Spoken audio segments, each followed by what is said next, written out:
हाँ जी, नमस्कार friends. Suthar educator के इस यूट्यूब प्लेटफॉर्म पर एक बार फिर से आपका स्वागत है। मेरा नाम है विक्रम सुथार।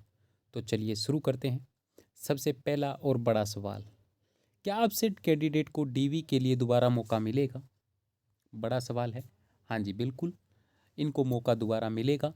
और वो 8 को छोड़ के 9 या 10 तारीख को मौका मिल जाता है, अगर कोई सरकारी छुट्टी नहीं है तो 9 या 10 को इनका जो है वो नोटिस आ जाएगा, रोल नंबर वाइज इनको दोबारा बुलाया जाएगा। ठीक है, चलिए ये बात तो हो गई। फिर भी आगे हम कुछ कमेंट्स पढ़ते हैं जिनके कारण हमें बहुत कुछ पता चलेगा। ठीक है, एक इसके अंदर जो हाईलाइटेड पॉइंट है वो ये है भी, एएलएम में जो पुलिस कांस्टेबल भर्ती से ज़्यादा सीटर है, इसका क्या सबूत है? इसके बारे में भी हम आगे बात करेंगे। तो सबसे पहले कमेंट की ओर हम रुक कर लेते हैं। कमेंट से हमें क्या पता चलता है?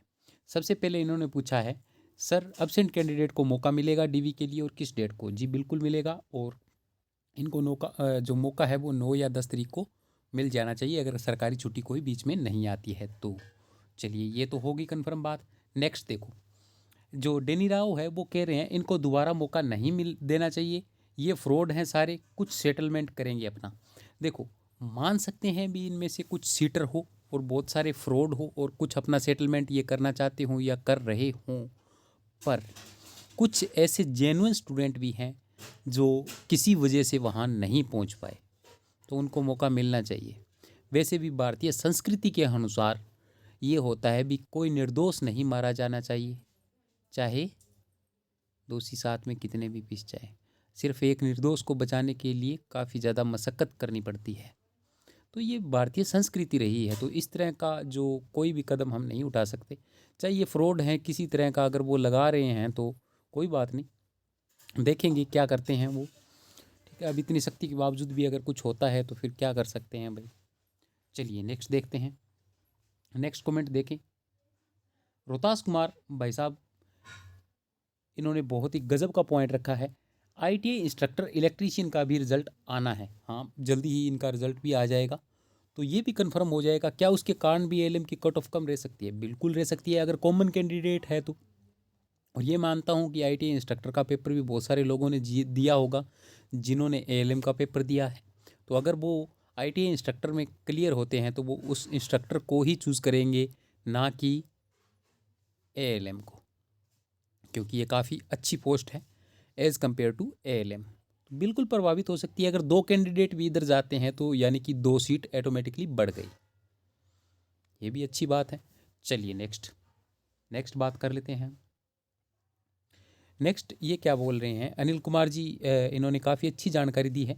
ये कह रहे हैं एचएससीसी के पास यूएचबीबीएन की तरफ से क्लियर फैसला आया हुआ है कि आईटीआई वालों को ही लेना है या अदर को भी लेना है। ये कोई केस ना ही, लड़ाई झगड़ा ना हो, इसलिए सबके डॉक्यूमेंट्स चेक कर रहे हैं। रिज़ल्ट फरवरी लास्ट तक आ जाएगा, मार्च में ज्वाइनिंग हो जाएगी। सर अगर ये जानकारी सही है तो बहुत ही अच्छी बात है। मैं चाहता हूँ भी मार्च तक ज्वाइनिंग हो जाए और फिर भी जल्दी ही हम मुहिम चलवाएंगे भी, जल्दी से जल्दी जो एएलएम की ज्वाइनिंग जो है वो हो जाए। वैसे सीटरों के लिए जो हमने मुहिम चलाई थी वो काफ़ी कामयाब रही। चलिए नेक्स्ट और देख लेते हैं। अनिल कुमार जी फिर कुछ लिख रहे हैं। इन्होंने लिखा है, सर कुछ कह रहे हैं कि आईटीआई से अदर वालों से रिटर्न में लिखवा रहे हैं कि अगर बिजली निगम आईटीआई वालों को ही लेगा तो हमारी कोई जिम्मेवारी नहीं होगी। हो सकता है भी लिखवा रहे, जो डीवी दे के आए हैं उनको ज़्यादा पता है, मैं तो उधर पहुंच नहीं पाया। मैंने जिनसे पूछा है उन्होंने तो कोई ऐसी जानकारी मुझे नहीं दी है। चलिए नेक्स्ट देखते हैं।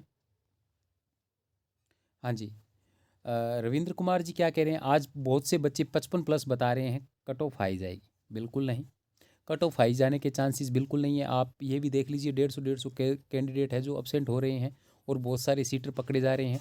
और सीटर वही होते हैं जो बिल्कुल कन्फर्म हो कि ये बंदा पेपर निकाल देगा, और उन्हीं को दिया जाता है 5 से 10 लाख रुपए भी, आप हमारा पेपर निकाल सकते हैं। तो अगर वो सारे के सारे पकड़े जाते हैं तो किस तरह से कट ऑफ आई जाएगी, आप ये बताएं। इतने 55+ अगर कोई बता रहा है तो वो बढ़ के बिठा रहा है। मुझे नहीं लगता कि 55+ होंगे, बहुत कम स्टूडेंट ऐसे होंगे जिनके 55+ रहे हैं। ठीक है, क्योंकि पेपर का लेवल ही ऐसा था। चलिए ये बात तो हो गई सारी। अब हम बात कर लेते हैं जिसके बारे में वीडियो बनाई गई है भी, एएलएम में इतने सीटर क्यों है आखिर। एएलएम में पुलिस कांस्टेबल से ज़्यादा सीटर क्यों हैं? बहुत ही आसान सी और सिंपल सा लॉजिक है, सुनिए बात। देखिए, पुलिस फिजिकल के अंदर तो जो पुलिस का पेपर होता है उसके अंदर पहले पेपर, फिर फिजिकल और फिर कोई पीएमटी, फिर ज्वाइनिंग होती है। तो उसके अंदर चारों स्टेप को अलग एक ही सीटर को निभाना होता है, जो कि काफ़ी डिफ़िकल्ट टास्क है। पर एएलएम के अंदर सिर्फ एक पेपर देना है और उसके बाद में डायरेक्ट ज्वाइनिंग डीवी के बाद।